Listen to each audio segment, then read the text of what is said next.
Ask any surfer and they'll tell you that starting surfing was one of the best decisions they've ever made. What's there not to love about surfing? Well, maybe this, but overall surfing is an amazing experience, and while it's incredibly exciting once you're experienced, learning to surf comes with some eye-opening situations that every beginner has to deal with. So here's my list of 7 things every new surfer will have to go through. I'm Brad Jacobson, and I run around chasing waves, the people who ride them, and tell stories about these adventures. I'm going to start this list with something most surfers have to deal with, but for beginners, it's a little more shocking and tedious. It's cold. Yeah, cold can have different meanings depending on where you live, but trust me, unless you live in a tropical year-round climate, you're going to have to deal with the cold. Some more than others. Yes, there are great wetsuits out there that help combat the cold, but if you've never put one on, you're in for a new experience. Wetsuits work best when they are tight against the skin, so you can just imagine how much fun they are to pull up and over your body. No, they're not like your Lululemons. They're thicker, spongier, and are much more constraining. But similar to those Lululemons, they show all of your body's curves and bumps. Putting them on is the easy part. Taking them off can be very tricky due to the way that the wetsuit tightens to your skin when you're in water. You're basically peeling this thing off you. Dealing with the cold goes beyond the wetsuit. There'll be days when your body goes into full warm itself mode. Yeah, your body will automatically respond to the cold by tightening and relaxing your muscles in rapid succession, mostly known as shivering. On really cold days, you'll even start to lose feeling in your feet, and you won't even be able to close your hands. Number 2 on my list is paddling out. No one likes to paddle out, especially on bigger days. But to a new surfer, this can be an unexpected slap to the face, which can sometimes lead an end to their session before even catching one wave. The experienced surfer knows how to time the sets, find the channel, and use the current. The beginner just straps on that leash and heads out hoping for the best. This unexperienced journey can lead to taking many waves on the head, paddling for long periods of time without making it any closer to the lineup, and eventually getting swept far up the beach from where they originally went in. Paddling out is the most tiring aspect of surfing, especially when you're getting dragged around. Don't be ashamed to paddle back in before even making it out if you're getting tired. The ocean is way stronger than you.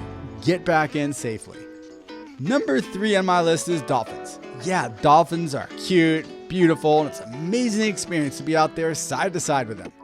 When you know it's a dolphin. Trust me, there's going to be a time when you get out in the lineup and you're out there zoning off or eyeing an incoming wave when bam, a fin pops out of the water a few feet from you and swimming in your direction.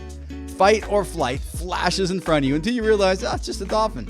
And you're left just sitting there trying to suck your heart back down your throat and into your chest. Keep in mind that, yeah, there's sharks out there, but your chances of seeing one are very slim, but not impossible. That knowledge probably won't keep you from warming the inside of your wetsuit, but maybe it'll calm you down a little bit quicker. Number 4 on my list is purling. And yes, you're going to do it in the beginning.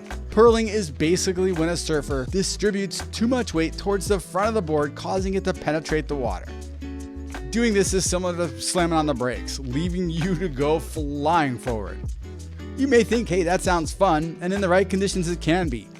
But it can also lead you into getting whiplashed around and having salt water forcefully injected into your mouth and nose. Not so fun. Number 5 is timing. This one will take you the longest to learn. Beginners simply do not have enough wave knowledge and experience to know how to properly time the wave and drop-in point. Timing starts from the moment you see that wave you want to catch. Should you paddle out to it, or is it going to start to peak right where you are? If your timing is off here, it could break behind you, or the opposite, pass you by. And when should you stand up? Too early and you just stall. Too late and you're going to go over with the lip. Take mental notes of what went wrong and slowly adjust. Once you nail down the timing, you'll be catching a lot more waves and having way more fun. Number 6 is the crowd. Every new surfer will need to learn how to deal with the other surfers in the lineup. Most surfers will say this is the utmost important thing for a beginner to learn. Being in the wrong spot at the wrong time will not only make others very angry, but can also be dangerous. Pay attention while you're out there. When a surfer's riding a wave towards you, observe which direction they're headed and paddle the other way. even if that means you have to dive under some whitewater. Duck diving is an inconvenience, but it's way safer than getting run over. Also, be sure to look around when paddling for a wave. Is somebody already paddling or standing up on it? Stop paddling. There'll be another wave. Click on the link above to get a full rundown on surf etiquette. And finally, number 7, failure. Surfing looks easy until the first time you paddle out. You're gonna have to deal with failure. Professional surfers deal with it every time they paddle out. But unlike the professional, you, the beginning surfer, will have to deal with it through every aspect of surfing, from paddling out to riding waves. But hey, similar to everything else in life, when failure knocks you down, just get back up.